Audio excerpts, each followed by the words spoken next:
அதுக்கப்புறம் இந்த பொண்ணால தாங்க முடியாம அவங்க அப்பா கிட்ட சொல்லி கடைசியில போலீஸ் கம்ப்ளைண்ட் கொடுத்து அப்படி இப்படின்னு சொல்லி அந்த சாப்டர் அத்தோட அந்த ஒரு கேடுகட்ட நாயோட சாப்டர் அந்த பொண்ணு வாழ்க்கையில இல்லாம போயிருக்கு. அப்படி இல்லாம போனாலுமே அந்த பொண்ணு இது வரைக்கும் பட்ட கஷ்டம் அது மனசுலயே இருக்கும். அவங்க அம்மா செத்துருக்கு காரணம் தன்னாலதான் அப்படின்னு சொல்லிட்டு உன்ன வரைக்கும் அந்த பழியை ஏத்துக்கிட்டு அவ தினமும் நரக வேதனை அனுபவிச்சுட்டு இருக்கா.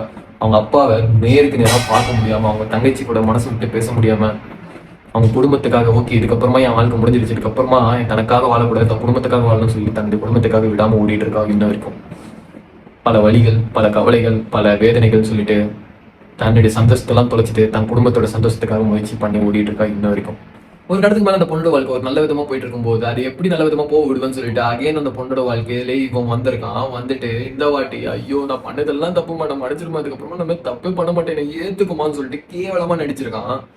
அதுக்கு இந்த பொண்ணு முடியாது, தேவையில்லை, நீ என் வாழ்க்கையில வேண்டாம்னு சொன்ன ஒரு காரணத்துக்காக அகைன் அந்த பொண்ணோட கையை உடைக்கிறது, அவங்க அப்பாவுடைய வண்டியை உடைக்கிறதுன்னு சொல்லிட்டு அகைன் தேவையில்லாத வேலையும் பண்ணி இந்த பொண்ணோட நிம்மதியை கெடுத்திருக்கான். இந்த மாதிரி நாய்களா என்ன பண்ணாலும் திருந்தாது, என்ன சொன்னாலும் புரிஞ்சுக்காது. இந்த மாதிரி நாய்களா இருக்கதான் செய்யும்.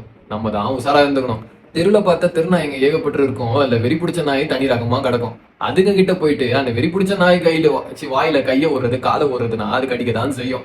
அதனால உசாரா இருக்க வேண்டியது நம்ம தான். எதுக்காக இந்த கதையை நான் உங்ககிட்ட சொன்னேன்னா, இதுக்கப்புறமாச்சு இந்த கதையை கேட்டுட்டு ஒரு பொண்ணா இருக்கட்டும், ஒரு பையனா இருக்கட்டும், தயவு செஞ்சு ஒருத்தங்களை கண்மூடித்தனமா நம்பி ஏமாந்து போய் தொலையாதீங்கன்னு சொல்ல வரேன். ஒருத்தவங்க தப்பானவங்க தெரிஞ்சதுக்கு அப்புறமா தயவு செஞ்சு விலகிடுங்க. அந்த தப்பானவங்கள திருத்துறேன், அவங்கள மாத்த முயற்சி பண்றேன் அப்படின்னு சொல்லிட்டு முயற்சி பண்ணிக்கிட்டே இருந்தீங்கன்னா கடைசி வரைக்கும் கஷ்டப்பட்டுக்கிட்டே தான் இருப்பீங்க.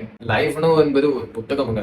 அந்த புத்தகத்துல நல்ல பக்கமும் இருக்கும், கெட்ட பக்கமும் இருக்கும். கெட்ட பக்கத்தை ஸ்கிப் பண்ணிட்டு நல்ல பக்கத்தை மட்டும் பாத்தீங்கன்னா நல்லது மண்டைக்குள்ள ஏறும், கெட்டது தள்ளி போகும். ஸோ அவ்வளோதாங்க வாழ்க்கை. அந்த மாதிரி உங்கள் லைஃப்பில் ஒரு பார்ட்னர் சூஸ் பண்ணுறீங்கன்னா அந்த பார்ட்னர் தப்பானவங்கன்னா தட்டி விட்டுருங்க, நல்லவங்களா இருந்தால் கூட வச்சுக்கோங்க. அவ்வளோதான் மேட்ரு. இதை விட்டுட்டு தப்பான பர்சன் தெரிஞ்சுமே தேடி ஓடி விழுந்து லவ் எல்லாம் கொட்டி அவங்கள திருத்துற முயற்சி பண்ணி எதுக்கு?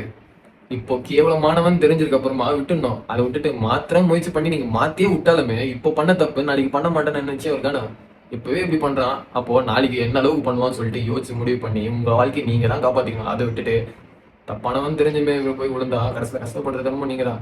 அதை புரிஞ்சுக்கோங்க. புரியாகிட்டு உங்களை விட ஒரு மக்கள் யாரும் இருக்க மாட்டாங்கன்னு சொல்ல வரேன். புரிஞ்சுக்கோங்க, தெரிஞ்சுக்கோங்க, உசாரா இருந்துக்கோங்க.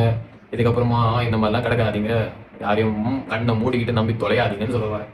இதை உங்க ஃப்ரெண்ட்ஸ் அண்ட் ஃபேமிலிக்கு ஷேர் பண்ணுங்க. புரியாத ஜென்மங்களுக்கு இதுக்கப்புறமாச்சு இதை பார்த்து ஒழுங்கா புரிஞ்சு தொலையிட்டோம், ஒழுங்கா இருந்து தொலையிட்டோம் சொல்ல வரேன். ஸோ நான் என்ன சொல்றது கரெக்டா இல்லையான்னு சொல்லிட்டு நீங்க கமெண்ட் செக்ஷன்ல சொல்லுங்க. மறக்காம ஷேர் தட்டி விடுங்க, ஃபாலோ போட்டு விடுங்க.